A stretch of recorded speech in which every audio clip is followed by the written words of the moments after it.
Les fans attendaient depuis longtemps la sortie de la saison 5. Avec le volume 1 qui évoque quelques mystères, des réponses se trouvent dans Stranger Things The First Shadow. Allons. C'est l'heure de l'histoire, mon poulet au miel. On ouvre les petits volets. Cœur vaillant, œil sur la balle, on ne peut pas perdre. En attendant le deuxième volume de la saison 5, qui risque d'apporter beaucoup d'éléments importants sur le monde à l'envers, Vecna et le flagellant mental, il existe de quoi faire patienter même les fans les plus inconditionnels de Stranger Things. Une histoire préquelle sous la forme de la pièce de théâtre Stranger Things The First Shadow. Bien qu'étant une préquelle, The First Shadow apporte des informations directement liées aux événements de la dernière saison de Stranger Things. La pièce comble certaines lacunes importantes, révélant comment Henry Creel s'est retrouvé à Hawkins dans l'Indiana et est devenu Vecna, l'incarnation du mal qui hante la ville. Alors que la pièce de théâtre a terminé ses représentations dans le West End londonien et a été présentée à Broadway en 2025, les fans peuvent découvrir tous les détails essentiels concernant la pièce et ses liens avec la dernière saison de Stranger Things. Stranger Things The First Shadow est une pièce de théâtre inspirée d'une idée originale des frères Duffer, de leur co-scénariste Kate Tree-Fry et du scénariste d'Enola Holmes, Jack Thorne. Tree-Fry a écrit la pièce elle-même, tandis que Stephen Daldry a été engagé pour la mise en scène, assisté de Justin Martin. Au cœur de la pièce, on découvre à quoi ressemblait la ville de Hawkins, dans l'Indiana, en 1959, avant que le public ne découvre une partie de celle-ci dans la saison 5 de Stranger Things. Tout au long de l'histoire, l'adolescence de personnages familiers comme Joyce Byers, Jim Hopper et Bob Newby est dévoilée, et l'on apprend qu'ils ont tous été bien plus proches du monde interdimensionnel qui a été révélé qu'on ne l'imaginait. Parallèlement, le personnage du Dr Brenner, le cerveau maléfique à l'origine du laboratoire de Hawkins, est également exploré, expliquant son obsession pour une dimension dont il sait l'existence, mais à laquelle il ne peut pas encore, accéder. Aussi passionnant que cela puisse paraître aux fans de longue date de Stranger Things, l'élément essentiel exploré dans cette histoire est le personnage de Henry Creel et sa relation avec la seule personne qu'il aimera jamais, Patty, la demi-sœur cadette de Bob Newby. Seule Patty peut le ramener à la raison alors qu'il sombre toujours plus dans ses obsessions. Hélas, la tragédie est inévitable, car le destin de Henry Creel est de régner sur le monde à l'envers sous les traits de Vecna, l'entité d'une malveillance indicible, et The First Shadow nous montre précisément comment cela se produit. Même les fans les plus inconditionnels n'ont peut-être jamais entendu parler de Patty Newby. Elle n'apparaît jamais dans la série, mais est mentionnée dans la bande dessinée Stranger Things, La tombe d'Ibwen. Dans The First Shadow, les spectateurs la découvrent enfin lorsqu'elle est présentée comme la potentielle amoureuse de Henry Creel, un jeune garçon qui vient de s'installer à Hawkins avec sa famille après un étrange accident qui les a contraints à quitter précipitamment le Nevada. L'histoire débute une vingtaine d'années avant la disparition de Will Byers dans la première saison. Le début de l'histoire relate la première rencontre de Henry Creel avec l'homme qui bouleversera sa vie à jamais, le Dr Brenner. La pièce explore les motivations du Dr Brenner plus profondément que jamais. On découvre qu'elle découle d'un désir de venger la mort de son père, survenu lors d'une visite dans la dimension X, la dimension parallèle dont la découverte est antérieure à celle du monde à l'envers. Le prologue de la pièce se déroule en 1943 et montre le père du Dr Brenner participant à des expériences militaires secrètes pendant la Seconde Guerre mondiale. Le père de Brenner accompagne un équipage de marins à bord de l'USS Eldridge, les premières personnes à découvrir la dimension X. Seul le père de Brenner est revenu vivant et il a gardé le secret de ce qu'il avait trouvé dans cette dimension jusqu'à sa mort, révélant enfin la vérité à son fils sur son lit de mort. Dès lors, le Dr Brenner est devenu obsédé par la découverte de la dimension X et a commencé à chercher des moyens de s'y rendre depuis le désert du Nevada. C'est alors que Henry Creel entre en scène.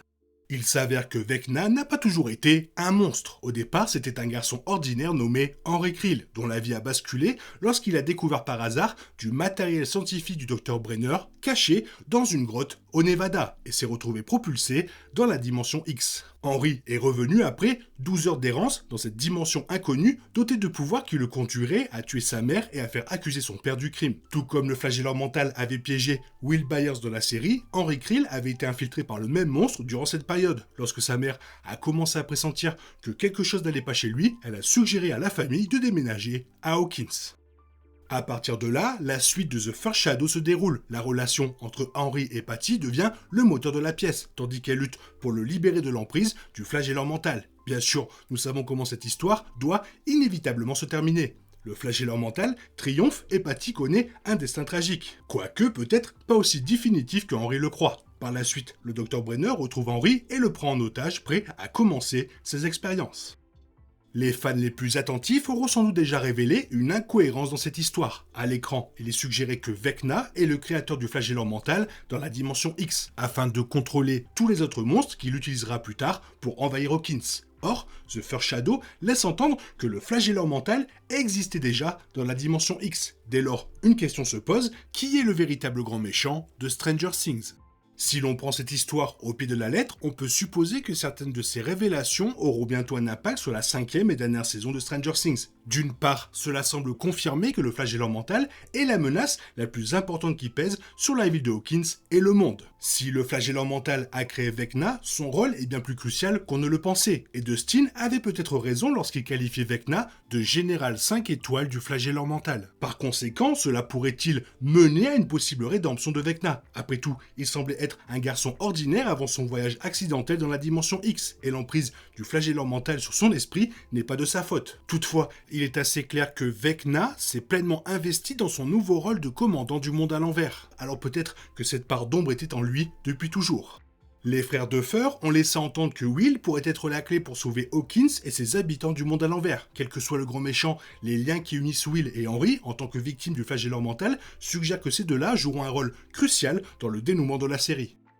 Bien que les frères Duffer aient assuré aux fans que l'histoire de The First Shadow n'est pas indispensable à la compréhension de cette ultime saison, elle contribue indéniablement à résoudre un mystère, car elle explique le lien avec la grotte. Plus précisément, on y apprend que cette grotte a été le théâtre de la première rencontre de Henry avec le flagellant mental. Donc, cette réaction face à la grotte n'est donc pas qu'une simple peur, il s'agit en réalité d'une réaction traumatique. Cela suggère une toute nouvelle dimension à l'histoire de Henry Vecna, où, à l'instar de Will, il est victime d'un mal qui l'a corrompu.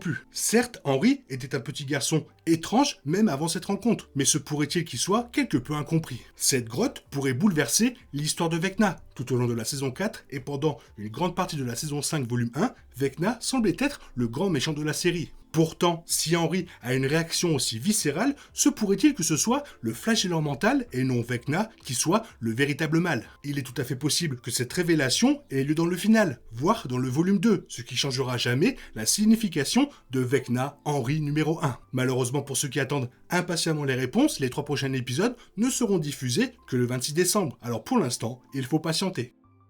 Outre les révélations que la pièce apporte sur Henry Creel, le Dr Brenner et le flagellant mental, les fans de Stranger Things ont également le plaisir de retrouver quelques visages familiers. On y découvre notamment Joyce Maldonado, la mère préférée de tous, adolescente. Joyce rêve de quitter Hawkins, passionnée de théâtre, elle emporte partout avec elle un exemplaire du manifeste du Parti communiste. Elle se met ensuite en couple avec Lonnie Byers, un bon à rien, ce qui la conduit finalement à élever seuls ses fils, Will et Jonathan. Quant à Jim Hopper, il est présenté comme une sorte de mauvais garçon du coin, un mélange savoureux de sarcasme et d'assurance qui attire l'attention de Joyce. Malheureusement, toutes ces qualités amusantes ont disparu de lui à cause de la guerre du Vietnam, avant même le début de la première saison. Il y a ensuite Bob Newby, dont le rôle dans cette histoire est intimement lié à l'importance de sa demi-sœur, Patty, dans les événements de la pièce. Attristé que Joyce ignore jusqu'à son existence, Bob lance une émission de radio que même Patty refuse de prendre au sérieux, ce qui nous ramène à la sœur adoptive de Bob. Il est presque certain qu'après avoir introduit un personnage aussi central que Patty, elle fera son apparition dans la 5e saison de Stranger Things. Après tout, d'après ce que révèle l'histoire, elle est la seule à pouvoir espérer atteindre Henry Creel et le convaincre de se détourner du flagellant mental. Enfin, n'oublions pas les implications de la découverte d'une toute nouvelle dimension. La dimension X n'a pas encore été explorée pleinement dans Stranger Things, mais la saison 5, concluant sur le plan de l'histoire, ne soyez pas surpris si elle explore davantage la dimension X. En attendant d'en savoir plus, il nous faudra patienter jusqu'au second volume de la saison 5 pour enfin découvrir le lien direct entre The First Shadow et le dénouement de Stranger Things. The First Shadow modifie fondamentalement l'histoire de la saison 5. Depuis la révélation de la relation entre Brenner, Henry et 11 dans la saison 4, Henry semblait être un enfant particulièrement maléfique. Brenner, un scientifique bien intentionné, mais trop zélé. Et 11, une force naturelle contre Vecna. Toutefois, The First Shadow révèle que Brenner est le véritable antagoniste de l'histoire, aux côtés de l'entité Lovecraftienne, le flagellant mental. Ce sont ces tentatives pour ruiner la vie de Henry qui créent Vecna. Par conséquent, le défunt docteur est le véritable méchant de Stranger Things. Comme souvent les hommes sont les pires des monstres. Clairement, l'histoire de The First Shadow est très importante pour la fin de Stranger Things. Quoi qu'on en dise, quoi qu'on en fasse. Toi, qu'est-ce que tu en penses ? Qu'est-ce que tu aimerais voir ? Qu'est-ce que tu penses du fait que le flagellant mental est le vrai méchant ? Fais-le moi savoir dans la zone commentaire. Et comme d'habitude, bisous bisous, bye bye. est impossible de compter sur les autres de nos jours. On est obligé de tout faire soi-même. Je me trompe? Rien de grave, j'avais tout prévu. Où va le monde, je vous le demande.